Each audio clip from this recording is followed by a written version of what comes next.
What's cracking, everybody? It's Steve here. Hey, before we get started, I just want to welcome all my new subscribers that have tuned in. And if you're a new subscriber as well and you've stumbled across this video, I welcome you as well. Today, I have a real perler for you. Check this out. Let's say you ask a spectator to choose a card at random, and in this case, we chose the 10 of hearts. They lose it in the pack, and you give it a thorough shuffle. Once the cards are shuffled, you tell the spectator that you're going to try and locate the card using 5 very important cards. You ask them to hold their hand out, you place the cards in their hand, and you say, I have 5 cards here, 1, 2, 3, 4, and 5. Now you tell them, if your card's amongst the 5, keep a straight face, don't tell me if it's there. So we have 1, 2, 3, 4, 5. And we place the rest on top of it in their hands.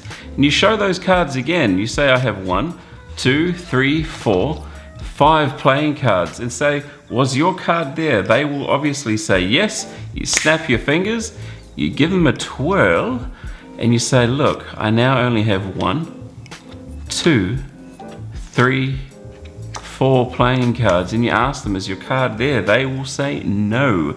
Put those aside, and you say to them, wouldn't it be impressive if that card could appear in an impossible location?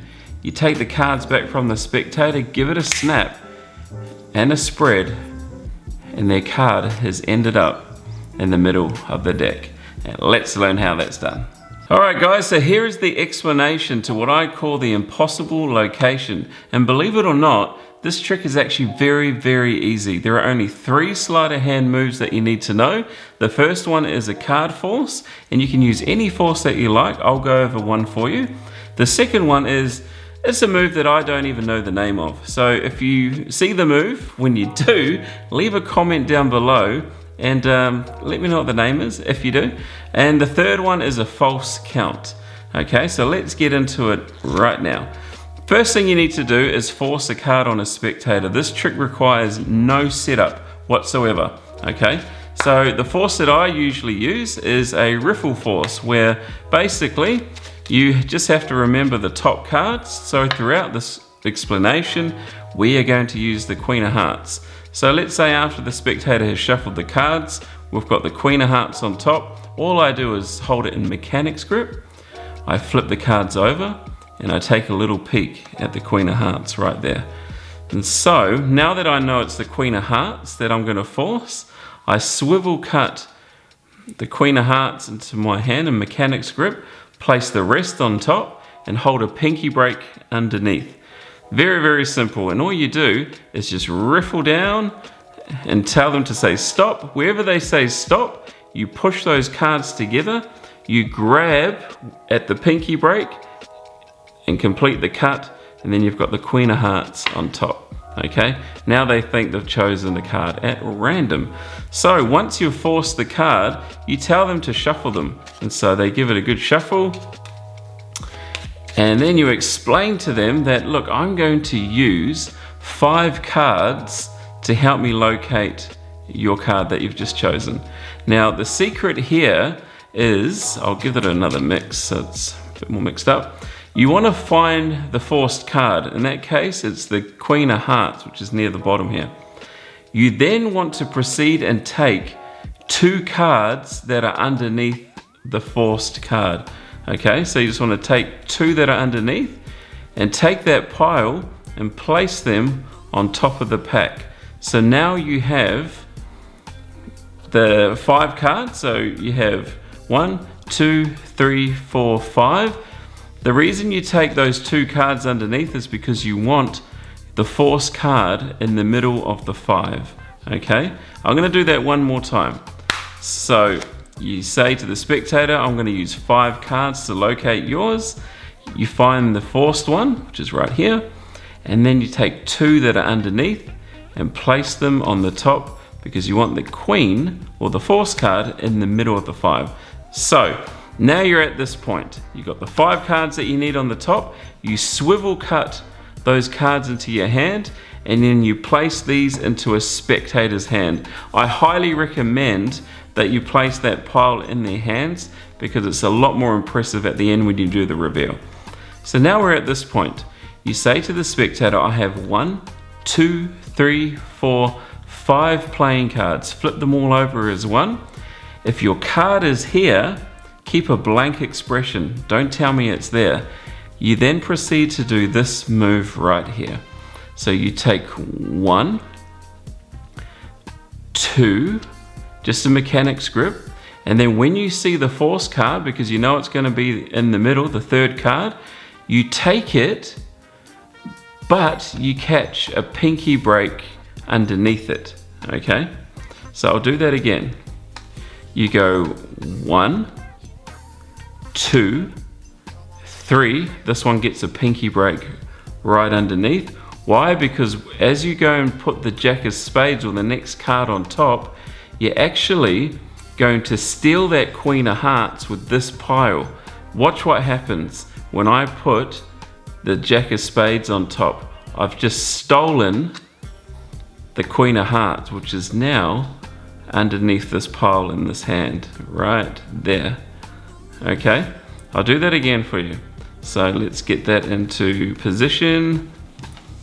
Remember, the force card goes in the middle of those 5. So let's do that again. So you take 1, 2, 3 with a pinky break underneath.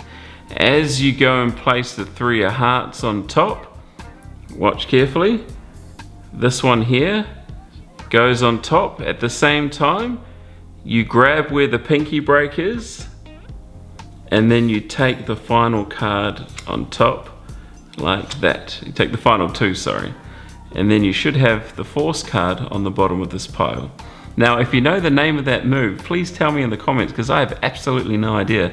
All right, so I'm going to do it one more time at speed. Okay, here we go. So you take 1, 2, 3 with the pinky break, place the others on top, steal the force card, and at the same time put the 10 of spades down and the last card, the Jack of Spades. Now that you've got the force card there, you're ready to place those back into the spectator's hand, and they have absolutely no idea their card is sitting in their hand. Right, they think there are 5 here. There are not. There are 4. So from here, you do the false count, and it's very, very easy. So what you do is you say to the spectator, look, here are those 5 cards. I have 1, and you do that same move, and you're just putting that card back on the bottom. Okay, so it looks like this. You go 1, 2, 3, 4, 5. You're false counting 5 cards with only 4. And all you're doing is just going 1, 2, 3, 4, 5. I'm going to do that one more time for you. So you take the top one. As you put the rest on top, you steal that other one. Okay, so it's stolen back under there. Then you go 1, 2, 3, well, 4 and 5, I should say. I'll do that again. So you take 1, 2, 3, 4, and 5. One more time. Take it, place the others on top, steal it. 2, 3, 4, and 5. Now, once you're at this point here, this is when you can reveal that their card is missing in any form that you like. I usually snap, do a little twirl, and say, look, was your card amongst the 5? They will obviously say yes. Then you reveal them. Look, I have 1, 2, 3, 4. Is your card there now? They will say no, obviously. And then you say, wouldn't it be incredible if your card appeared in the most impossible location? And then you proceed to spread the cards, and their card will be located right in the middle. And that's the explanation to the impossible location. All right, guys, so that's the explanation to the impossible location. You probably noticed that I explained it very, very slow, and there's a good reason for it. Basically, you can't take for granted the simplicity of the trick.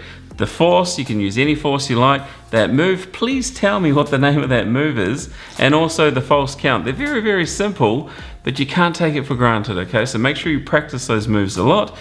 And if I hit 1,000 subscribers, leave a comment if you want me to do a giveaway. Doesn't matter where you are in the world, I will send you a little something. Leave a comment if you think I should do it when I hit 1,000. And remember to crack that like button and smash the subscribe one if you want to see more videos like this. I appreciate all the love and support, and until next time, have a wonderful week. Thanks guys, bye bye.